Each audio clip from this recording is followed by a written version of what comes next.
Looking for a place to stay near Universal Studios Japan? I got you, fam! Here's a hotel suggestion just a few meters away from the Universal City Station and USJ.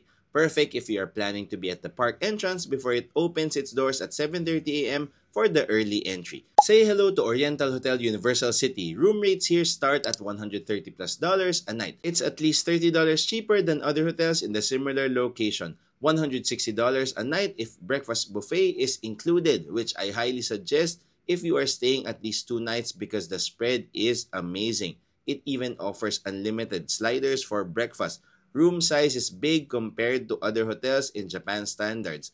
Room is really good for two with enough storage space. It also has everything you need and more, like a foot massage machine, perfect after a long day of walking around USJ. Its air conditioning can be cold for summer and warm for winter. Bathroom size is standard and has body wash, shampoo, and other basic amenities. It also has a bathtub and toilet with bidet with seat warmer. Aside from its close proximity to USJ, eateries, and stores, Oriental Hotel Universal City also offers free afternoon snacks to guests, which includes make-your-own pancake and customizable hot dog experience. If you are looking for the perfect Universal City hotel for your next USJ adventure, make sure to check out Oriental Hotel Universal City. For more food and travel recommendations, please give us a follow. Thank you for watching. Bye-bye!